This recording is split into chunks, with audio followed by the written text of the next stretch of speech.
Hello, health seekers. Welcome to another episode of the KetoPro Podcast with myself, Richard Smith. Today, I'm joined by Rachel, the founder of Boil'n Broth and the British Broth Company. Rachel, great to chat again. Fantastic to have you on board. Thanks, Richard. Cheers for inviting me on. It's lovely to be able to come on and talk to you about my health journey and lots of other stuff I'm sure we're going to dig into. 100%. Long time no speak. It's been a long time. I think you were on the original 24-hour live. I was, yeah. That Years was ago. it was. It was just after COVID lockdown and all that madness that we had to go through. But it was great. So well done. You've come a long way as well. Time flies, and you also. Thank you. Look, great to catch up. Look, I wanted to get you on today to talk about your journey and what you do. So could you tell the viewers a little bit about yourself? Yeah, brilliant. So I'm Rachel Down, as you've introduced me as. I founded Boil'n Broth, which was back in 2018. I actually started making broth back in 2017. So I found I had a lot of health problems after I had my two children. I was overweight. I was about 16 stone. I had a condition called candida overgrowth, unbeknown to me at the time. Lots of urine infections, thrush infections, digestive problems. And I spent what I call 3 years on the NHS roundabout trying to find support from the doctors. But the only ever answer I got was drugs, and nobody ever wanted to try and sort of get to the cause of what was going on for my health condition. So yeah, I eventually gave up because I was so frustrated with not being able to get an answer, and their solution was only ever drugs. And for me, I'm a natural person. I don't like taking pharmaceutical drugs. I never have. I never believe in that sort of thing. So eventually I just sort of took up the courage, because I do think it takes courage to walk away from the doctors, right? Because you trust them, you go to them and you believe in them, and you think that they're helping you, that they've got your best interests at heart. But it's a bit of a wake-up call to me, if I'm honest, Richard, because I was seeing so many of the same people going back to the doctors, and it's like nobody's ever really getting to the core issues of what's wrong with them. So I totally gave up, and I decided that I was just going to use Dr. Google, go into the details and try and find out what was wrong with me through researching my symptoms. And and I discovered about gut health specifically. And I'd learned that through my pregnancy, I'd had a number of antibiotics. Unfortunately, I'd had a high sugar diet, eating for two, that sort of attitude, and I'll be all right. But yeah, at the end of it, it wasn't that time it was not a great time for me. And I learned that the antibiotics I've been taking had been stripping the gut bacteria. So I'd now had an imbalance in my gut bacteria. And as a result, I had fungus growing out of control in the gut, causing a condition called leaky gut, which I'm sure your viewers are aware of. And as a result, it was led to all these different symptoms that I was experiencing. So I decided to go total low carb, just cut out all sugars. And I designed a program for myself, which I call the Be Candida Free program. I wrote a book about it, which is literally just my program of what I did. And I had to go through the Candida die-off phase, which is where you literally starve the Candida, because Candida overgrowth or Candida albicans, they feed off of sugar. So if you cut out their sugar source, then they start to die off. It's a bit like keto flu, when you get those symptoms, through keto flu, it's like the Candida die-off flu. And as a result, you then move into a next phase of the Candida cleanse and so on and so forth. But in 12 weeks, I totally reversed my health condition. So I had no more issues. I lost 2.5 stone. And I was feeling amazing. And, I decided, and obviously at this time, I was making the broth because I'd learned all about broth and how it was really good for gut inflammation and particularly leaky gut, healing that gut lining. And I started to make kefir water as well because I needed a probiotic, and I didn't want to take the synthetic probiotics that were out there on the market. I felt there's got to be a natural way that God designed us to, have probiotics. And that's when I discovered fermented foods, in particular kefir water. So did all that. And then after 2 years, I lost 6 stone. And naturally, I just went into business selling the broth, and Boil'n Broth was born. And I literally had people queuing up at the door, waiting for the broth. I started with one slow cooker in the kitchen one slow cooker became 2, 3, 4, 5, 6, 7, 8, and 9. And then from our first house, my husband came home from work and it was just so busy with orders and everything because I was sending it off all over the country in these frozen parcels back in 2018. I was like, we got to get out of this house. It's too busy. I can't do it here with the kids. The kids were really small. They were like 1 and 2 years old. And then we moved to the next house. Then all the lockdowns hit and the business grew by 200% overnight. So there I was, like, more soakers, more pressure cookers, everything, freezers, blast chillers, the lot. Yeah, it was a really mental time. And now we're in a small factory here in North Dorset. And we're bubbling up broth, shipping it all over the world. And we've got the 2 brands now. So Boil'n Broth is now just for dogs because I've had to rebrand and get a pet food license because that's part of the business was exploding. And then British Broth Company, we're really starting to pick up that side of the business now. So yeah, it's been an incredible journey, Richard. And I absolutely swear by broth. It's really transformed my own house. Everybody has it in the family, kids, husband, me, parents, whoever. Friends come round. They don't get offered a cup of tea, cup of broth instead. Yeah, 100%. And I think it's that's a testament, isn't it, to something that you have implemented and has changed your life. And now it's almost a case of paying it forward. You've discovered something that is incredibly beneficial, and you have taken that on board as your task, if you like, to help others and change their life. In the same respect that I did with the business when I started KetoPro. Similar story. You've lost six stone. I lost around about the same. Corrected a whole myriad of health conditions. Managed to come off all sorts of medication, and something that is or seems to be so simple, But as you say, you went to the doctor, and the doctor was just issuing medication. What I would say, I do work with lots of doctors, and I think they genuinely have our best interest at heart. I don't think they go into, a medical school or to be a doctor or to become a nurse in order to not to treat people and be there for them and try to correct their issues. I just think that they're misinformed. So it's unfortunately. Well, I agree. I think it's the system, Richard. It's not their fault. Like it is the way that the system has been set up, the health system, the pharmaceutical system, the food manufacturing system. I truly believe that it's not anyone's fault. It's just the way that it's been created. And we are living in a time where food is so toxic. And unfortunately, doctors, they don't get taught about nutrition, and that's not their fault. They're going, like you said, they're going to training, they're learning, they want to learn, they want to help. That's their pure intent of why they go into the profession.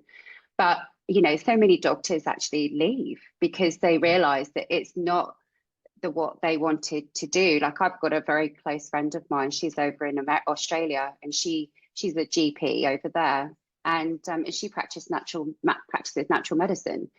But, we all know that, I don't know if you know the story of how natural medicine was abolished by John Rockefeller back in the early 1900s.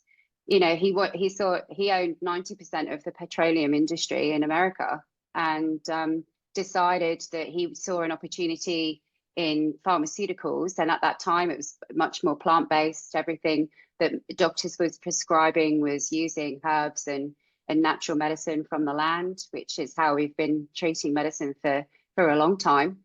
And just for profit, they started to convert it into petrochemicals. And as a result, he actually, because of the ring fencing of the industry, he went about just shaming natural doctors. And he actually created a medical system over there for the doctors that they had to go to his medical schools. They had to follow their program. They had to use these pharmaceutical drugs to prescribe. And anybody who was still practicing natural medicine, any doctors, they were shamed. Some of them were even put in prison, and this was rolled out then on a global scale. And it's amazing, isn't it, really? Because it's happened in 100 years, Yeah. Madness. It is super scary because I remember, when I was looking into this, that doctors at the time were brought through the ranks as apprentices. So a doctor could take on an apprentice and teach them their trade until Rockefeller, got their hands on the system and monetized it. And now to become a doctor, you have to pay into the system, which has led to, people coming towards the learnings of becoming a doctor and having to get into hundreds of thousands of dollars or pounds in debt in order to do it. So it's a business. It is very much a business, and it's the pharmaceutical company or the pharmaceutical industry. It's $1 trillion industry. And I know. Yeah, it's not made for wellness, sadly. It's made for profit. I mean, look, we're not stupid. We're seeing this more over recent years. The whole COVID pandemic, as I call it, is a classic example of the control, that they had over the world, making people fearful of something that they thought they might have. So it was just everything was fear-based, and it is still now. Things are fear-based. And it always makes me sad when I speak to people and they're just caught up in the system, the system of drugs, the system of bad food, and I think there is a way out, but unfortunately, people do want a quick fix. They are, everybody's time pressured. We're all trying to make money. We've got massive pressure on us now, cost of living's through the roof, things are expensive. I don't know if you've been to the supermarket recently, but the price of meat, you literally have to take out a mortgage to try and afford meat, and I'm blessed. I don't have to worry about those things, but there are obviously people in this world that are, struggling, and therefore the only foods that they can afford to eat are processed. But actually, there's one thing I do realize: if you just eat something like meat, it's not going to kill you. But if you just eat processed food, it is going to kill you. Yeah, you're right. And look, I think there are less expensive ways to thrive by eating real food. At the supermarket is expensive. The prices are increasing. I do my weekly shop in my local butcher. On the face of it, if you buy one steak, it's generally more expensive. But if you support your local butcher and buy in bulk, then generally you can obtain these things considerably less. My weekly shop is probably about £60, which Wow. is ridiculously, and I eat a lot. My butcher looks after me, mind, because I do send lots of people their way. So I do get looked after. But I eat a lot of meat. All I eat is meat, as you know. And I eat probably over a kilogram at least each day. So I eat a lot of meat. But, I don't buy expensive ribeye and sirloin. I like ribeye, I like sirloin, but to me, they're too expensive for the nutrition that we obtain from that cut. Rump, which is considerably cheaper, just as nutrient dense. One of my favorite cuts is chuck. It's Nice. half the price of rump. It's not as aesthetically pleasing, but it's the end of the ribeye. So you've got the ribeye, which is super expensive, and then you've got the chuck, which is known as like stewing steak or casserole steak. So it's not as aesthetically pleasing, but for me, it tastes just as nice, if not nicer, because it contains more fat. The fat content in there is I love the fat. The fat is what makes it for me. And then you've got mincemeat or ground beef for our friends in the States. So there are cheaper alternatives, and organ meats. If you can incorporate organ meats, it's fantastic. And then obviously we've got things like the broth, which are incredible additions, just to drink, to add as gravy even. I quite enjoy drinking one in the cold winter nights, having something warm that isn't coffee, because I've quit coffee, and obviously I don't want to be drinking coffee that late. It's the perfect thing, just to sit on the sofa and couch under a blanket and drink some broth. but all of these things, they're not as expensive as one would believe. And when I look back to the way that my life was previously, I used to buy takeaways almost every day. So I'd complain about the cost of meat, but then I wouldn't think twice about going out and spending £40 on a Domino's, or Uh, one meal, yeah, it's madness. I know. And listen, I totally agree with you. And with the quality of meat as well, I think is important. I think truly we need to be supporting our local farmers, right? And 100%. all over the world. Interestingly, Richard, did you know that in the UK, we import 40% of our food into the country? So we only have 60% food supply in the UK to be able to sustain our population. So that means that 60% of our population can survive on our food that we grow, and 40% are not going to have enough food. But interestingly, so in America, they produce 136% for their country. So essentially, this is why obviously meals are so big in America, because they have food abundance. And I also learned as well this week that in Ireland, there's 5 million people that live in Ireland, and they're producing food for 55 million people. So Wow. I wonder, so we are in a situation, I think, in the UK where we have a real food security problem. And our issue is we're importing so much stuff that we're not encouraging our farmers to grow our foods and look after our communities, which is what we've been doing for thousands of years. We've been growing our own, and we get the local farmers have been selling at the markets, and that's the way that we've been living. But now everything is totally different. We have option of choice, lots of trade. Britain seems to be everybody's best friend. So bring all your products in, and we'll just get rid of all the businesses. But going back to food quality, but when you have food from the butchers, it is a higher standard, right? So the farming's better, the quality of farming, farmers do love their animals, like doctors, they're in it for as well because they want to produce good meat. They love their animals, they take care of them.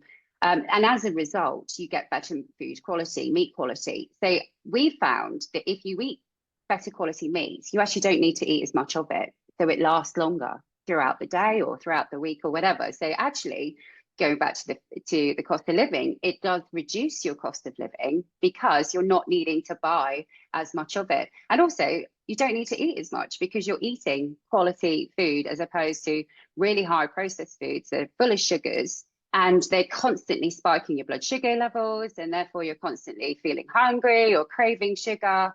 So yeah, it's definitely the way forward. And interestingly, we were talking before we started the recording about vegetables. So, I'll be honest with you. I've been challenged by this, Richard, because I am of faith, and I do believe what the Bible says, and I believe that God created the world as it is, and He created vegetables for us to eat. So, but I've had my own experience with vegetables where they haven't agreed with me, and I know there's lots of science and people saying, you've got to eat vegetables because they're prebiotics, they're fibrous and all that sort of stuff.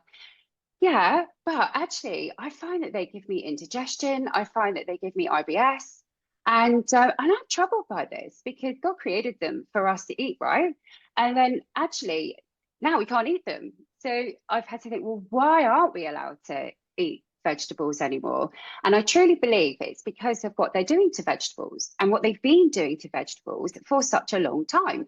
So we know that they genetically modify vegetables. The size of the strawberries, they're not meant to be that big. They're meant to be tiny. I don't know if anyone's tried to grow strawberries in their garden, but they are tiny. They're little, they're not these great big whopping things. Carrots used to be purple. They've never used to be orange. So they've been messing with the food chain for such a long time. And coupled with all of the chemicals and things that they pour out from the skies or wherever, these foods are no longer good for us. I truly believe that. And I see it in my own kids, like they have a load of vegetables, everyone's farting in their house, and everyone's like struggling with their digestion. But as soon as we cut that all back and just eat mostly meat and fat-based products, there's no more farts in the house. Yeah, I agree. Vegetables and fruits are certainly not what they once were. We know that they've been genetically modified and hybridized to produce higher yields for profitability. We know that grains no longer resemble ancient grains, and that they've been, again, hybridized to produce higher yields. Any goodness that was in them is no longer in there, and they contain within themselves now more of the toxic compounds which cause intestinal permeability. And they're all sprayed, as you say, with herbicide like glyphosate, which causes damage to neurotransmitter production, because it blocks a pathway in the body called the shikimate pathway. So this is how we produce our aromatic amino acids. And this isn't, hearsay. This isn't conspiracy theory. We know that glyphosate blocks the shikimate pathway, and the shikimate pathway is how we produce tryptophan, tyrosine, and phenylalanine. Without those aromatic amino acids, we can't produce efficiently enough our neurotransmitters, because 95% of our neurotransmitters are created in the guts. And now this leads to depression, anxiety, loads of mental health problems. And this is why I'm a big believer in, these toxic compounds that are sprayed, that are used to treat these plants, are a major contributor to mental health and lots of other things. But you're right, the vegetables are not what they once were, for sure. And I do believe, that we would have consumed vegetables through our evolutionary period. I do believe they would have made a smaller portion. If we look at nitrogen isotope testing, we predominated animal proteins, and we know that we were not just carnivore, but hyper carnivore, which means that we didn't just eat, animal proteins. We consumed other carnivores, but we also know that we did consume plant compounds. Plant compounds, I think, were more survival than thriving foods, but we certainly, we had an ability to consume and process them and utilize those a lot more efficiently than we are now. But the way that the vegetables and grains and fruits have been processed, as you say, it's strawberries, bananas, oranges. They are absolutely humongous. They never used to be this way, and we are barcoded to consume the foods from within our area.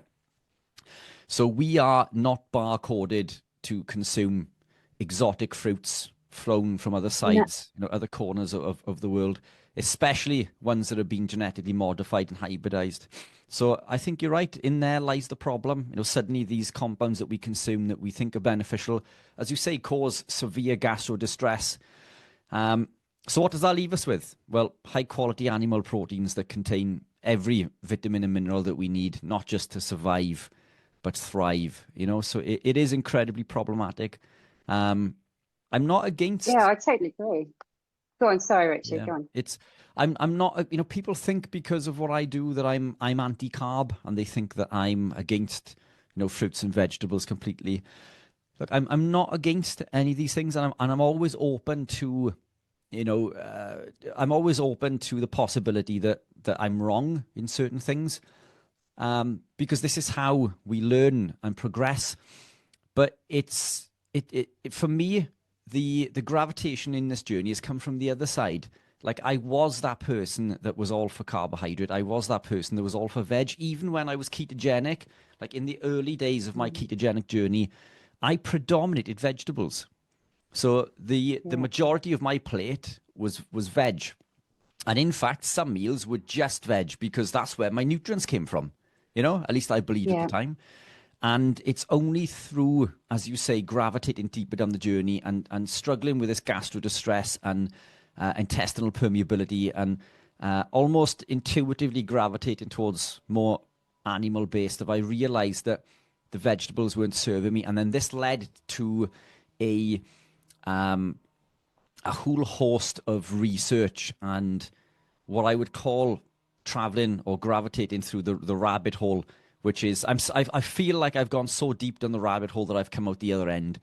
But the research, the more you research, the more you realize you don't know, but what I did come to realize was that everything I thought I knew about the nutrition in plants compared to animals was incorrect, because animal proteins quite literally contain everything that we need, not just to survive, but thrive. And this is why I think bone broth is an incredible addition, to any lifestyle. And so I'm not pigeonholing. I think people think because of what I do, I talk about low carb, I talk about keto, I talk about carnivore. I don't teach any of those things. Yeah. What I teach now is real nutrition. And whether you are vegan, vegetarian, or other, everybody deserves to be healthy. And I genuinely believe that things like bone broth are an integral part to anyone's health and well-being. I think they're so nutritious, highly nutrient dense, and incredible to drink and consume. So it's something that it's a big part of my diet. I think so, Richard. It contains lots of different vitamins and minerals that people don't realize, and actually, I truly believe it's a super food. It's actually what they call a nutraceutical because of what it contains. So we know that so I do want to talk a bit about this because at British Broth Company and Boil'n Broth, which is essentially the same product. So whilst Boil'n Broth is just for pets now, it's the same product as what we make at British Broth. We don't change or alter the recipe or the ingredients at all. So therefore it's good for us, and it's good for our dogs too. So everybody in the family could enjoy it. But I think the most amazing thing about broth is that, and particularly what we do, is that we make it a traditional way. So the traditional way of making broth, as it has been well known for thousands of years, in various different cultures, broth has been around, it's in the Bible, it's in different cultures, over Chinese medicine, they've used it for, other countries in the Middle East, even, the Norwegian, Scandinavian countries, they've used broth as a healing remedy, for colds, for viruses, for all those different things. And the way that you need to make it is traditionally. So anybody can do this. People can do it at home. People just don't do it at home because it smells and it takes too long. But you just need to get bones from your butcher and put a little bit of apple cider vinegar with it. You need the apple cider vinegar. People don't say you don't need the apple cider, but you do need a little bit of it at least, because it helps to extract the nutrients from the bones and the joints themselves. So then you put it into filtered water and you boil it. So you slow boil the bones over a period of 24 to 36 hours. And then at the end of that time, you cool the broth. And then once it's cooled, you get a fat layer across the top of it. And the fat is amazing. It's tallow, it's beef fat or chicken fat or whatever. And you can use it. You can repurpose it in your cooking. We use tallow for everything. It's becoming more and more popular now for skincare as well, for cosmetics, because it's a natural product. And and then underneath you've got the jelly, and that's the rich collagen that you get. And in that broth, there's not just collagen.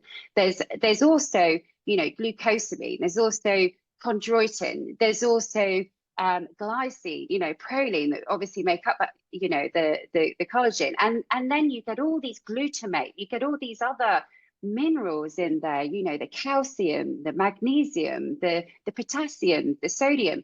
And so it's really good for hydration as well. So people can use it for fasting. So we fast at home, and often during our fasting period, we'll allow ourselves a cup of broth, particularly if we've done some sort of exercise and we need to replenish that, if we've lost salts or whatever through training. It's a really fantastic addition into the diet. It's 100% natural, and people should be having it every day because it helps to just keep your gut lining in check. We did a study with dogs, so unfortunately we can't do anything in the human space because the government has actually tried to shut us down 3 times already.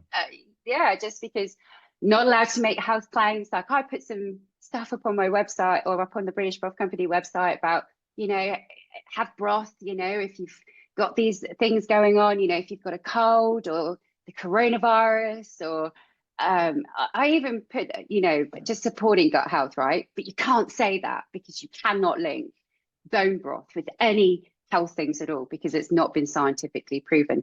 So I'll tell you a story. I reached out to a well-known UK doctor who has a microbiology set up, and I suggested to them about, would you like to do a bone broth study on humans where we'll basically take, 50 subjects.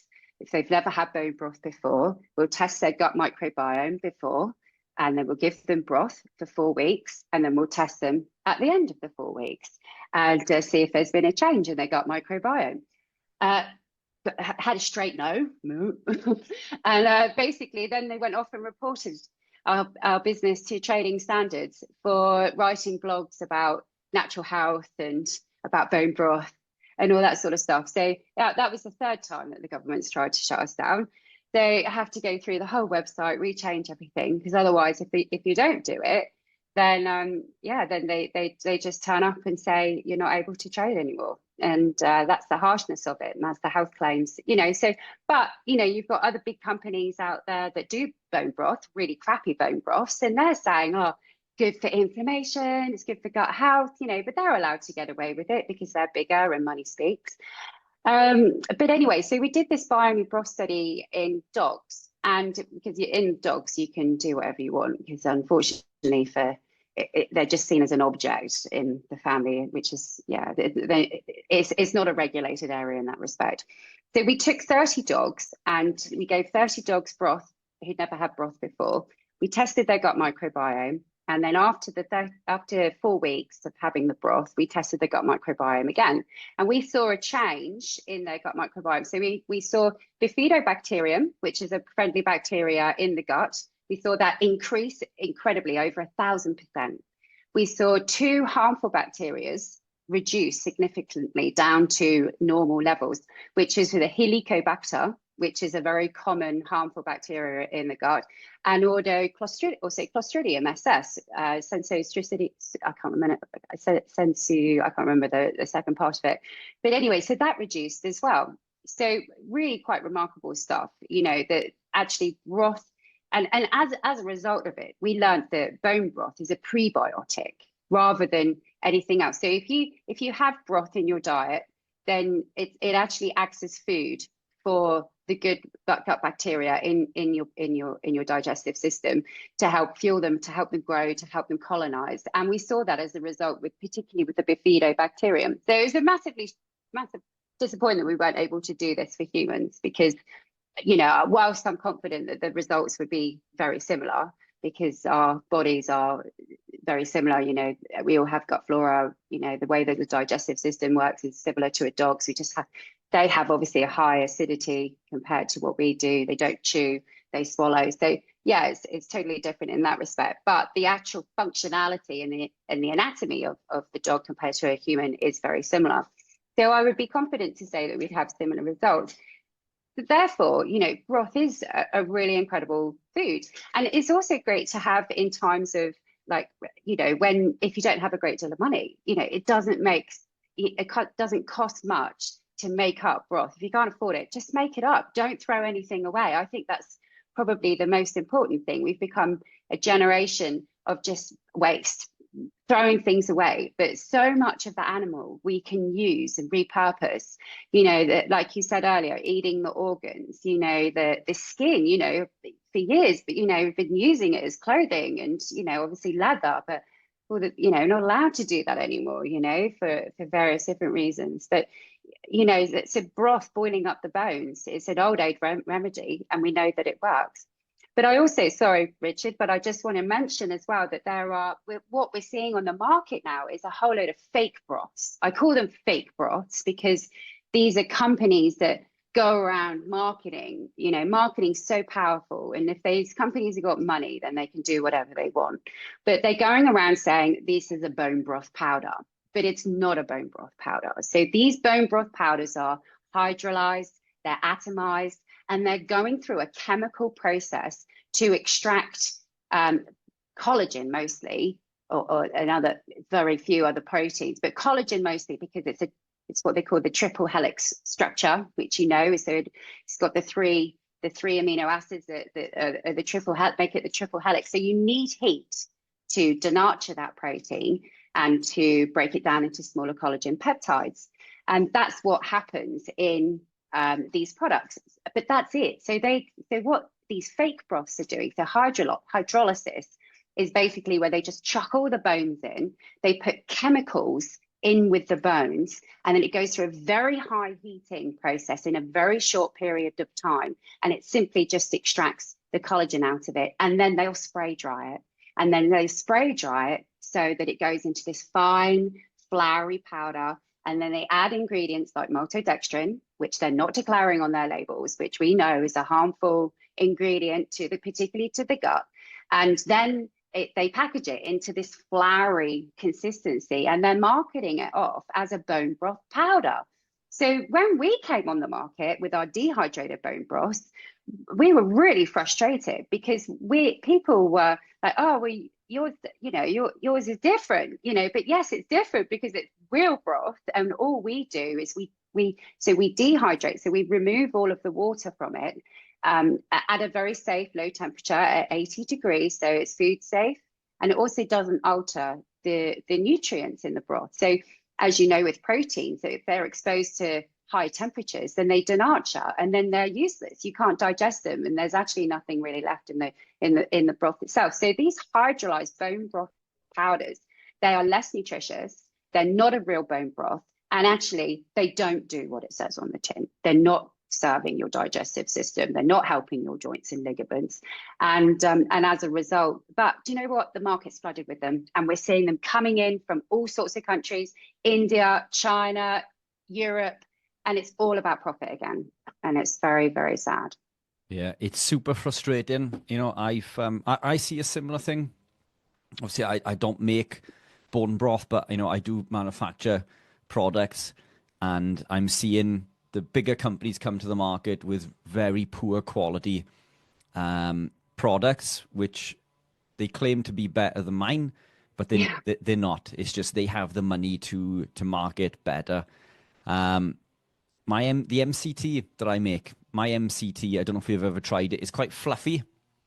And quite often the feedback I get is, well, it's different to the others on the market because the other ones are quite heavy powders, super fine powders, but mine's like a cloud. It's like very fluffy.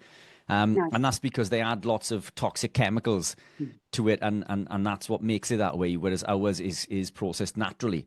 So yes, it is different because it's better, Yeah.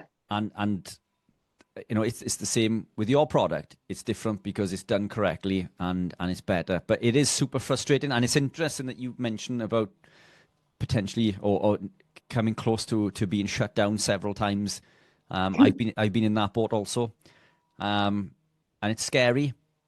It's incredibly scary that one person can have the power to potentially put a whole business out of action. So I need to be careful what I say now on social. Yeah. And this is a big reason why my social doesn't grow to the same capacity that others do. It's because, They shadow ban you. Yeah, I know. It's awful, Richard. Honestly, it is. I mean, I was told by my trading standards officer that if I wanted to say that stuff, I had to go off and create my own account and everything, on my own social media, my own website, which actually I'm doing that now. Because I do want to talk about this stuff. It's so important that people get the truth, because that's what it comes down to, right? It's about the truth, and everybody deserves to know the truth of what's going into their food and the lies of the world, the deceit, and therefore it does take people like you and I and others to stand up and help other people, because it can be very confusing. We are in a time of literal information overload. So the trading standards officer said, if you want to do that stuff, do it on your own platform, whatever, but you can't mention broth. you can't mention your companies. It's like, really, it's madness. But yet, you've got people in positions of power, and they get to say whatever they want, whenever they want, and it does all come back down to money. But it also comes down to what I call this network that certain people are involved with and protected and all that sort of stuff. So, but for us mere mortals who, just trying to fight through all the lies, we don't get that level of protection. Yeah, you're just right. get tried to be shut down. And it is incredibly frustrating, super frustrating. I feel your pain. Yeah, many years in the making of trying to persevere, push forward. And before we came on, we were chatting about the negative comments that many of us get on social because of the things that we do. And ultimately, we're just trying to change the world, for the better. We're just trying to spread the word, and explain to people, pass on, pay forward the words of wisdom that have allowed us to change our health and well-being.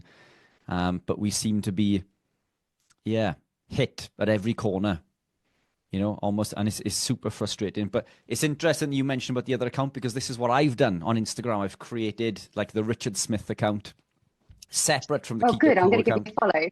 you a follow. Yeah. So it's I've got the Richard Smith account, and then the Keto Pro is a separate thing. So I'm careful so I just do business stuff on Keto Pro, and anything else that I want to say, I do from the Richard Smith account. But it's a shame that you need to do those sorts of things and go to those lengths just to get the message out there. Rachel, have you got anything else that you wanted to add before we wrap up? No, not at all. It's just, it's been delightful coming on and having the opportunity to talk to you more about broth, and hopefully your viewers and those who follow you will look to try it as well. And I do encourage people to go down that path, of looking at, just of how we can reduce waste. You don't have to buy our products if you can't afford it, but certainly do be doing things at home more to help yourselves. I think that's really important. But that's it. It would be great if people could give my personal account a follow. I'm on Instagram, the Broth Queen, I'm known as. So they can head over to there. And then obviously we just got our own social medias, British Broth Company and Boil'n Broth. But Richard, you sell our products, so if people want to buy it, please buy it from Richard, because it helps keep you in business as well. So look, whether people buy from me or whether people buy from you direct, I don't care. So if they want to come direct to you, fantastic. I try to stock and supply a range of product to be the one-stop shop, so people effectively can save on carriage. So if they come to me for my electrolytes or MCT, then they can pick up some of your incredible bone broth at the same time. But check out your website also. Yeah, please do. I mean, look, we just said at the end of the day, I just say we've all got to work with each other and help each other during these times, because people just really need to support businesses like ours, because otherwise we won't be able to survive, and that's just the hard reality of it. Yeah, and then we can't help anyone. Yeah, very true. Very true. It's cool. It's interesting what you just to quickly circle back, what you just said there. It's anybody can make the bone broth, and you've given them the the ingredients, if you like, in order to do that. So if you want to do those things, go and do it. But what you've done is you've taken the work out of it, because it's a long process. I haven't got the time. I haven't got the time to make it. So you've taken this convenience in a very high quality way, and it's there, at an incredible price to purchase for convenience. So and that's the difference. We're giving people the advice to do these things themselves, should they need to do it for cheaper means. But the product's fantastic. It's super easy as well, isn't it?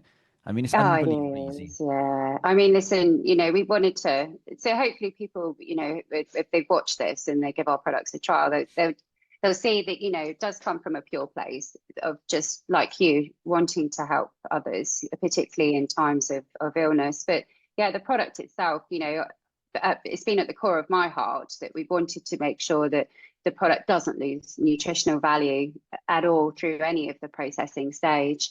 And, we had to change away from frozen. We were having so many issues with getting perishable goods to people, couriers letting us down. And, as a small business, that's a hard cost to wear when you've constantly got to keep replacing people's products. And the way that the governments are shutting down the world, we had to find a way to export properly. So after the whole Brexit thing happened, they literally shut up trade with Europe. So, and we had quite a bit of trade into Europe. Believe it or not, we were shipping frozen bone broth from Dorset to Spain in less than 24 hours, whereas it was taking sometimes 48 hours to get to Scotland or something. It was just madness. But anyway, as soon as Brexit happened, we lost that trade because we couldn't do perishable products anymore.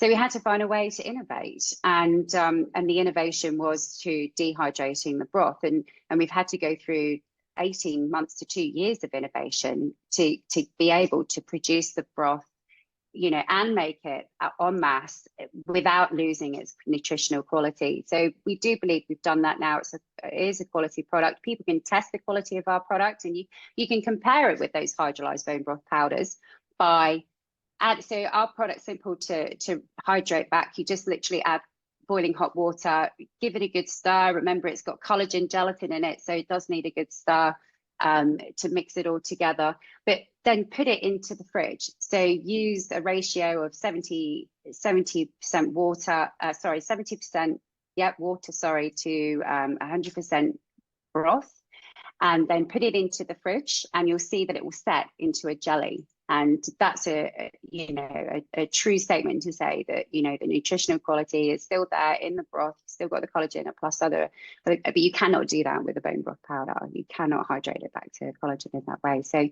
yeah, it is a good product. So thanks, Richard. I appreciate that. Thanks for supporting us. Appreciate you. Thanks for coming on. Rachel, been an absolute pleasure. We'll have to get you back on at some point in the future. But fantastic chatting. Thanks again. Thank you. Thanks for having me on. Take care and look after yourself. Take care, Bye. and we will see you soon.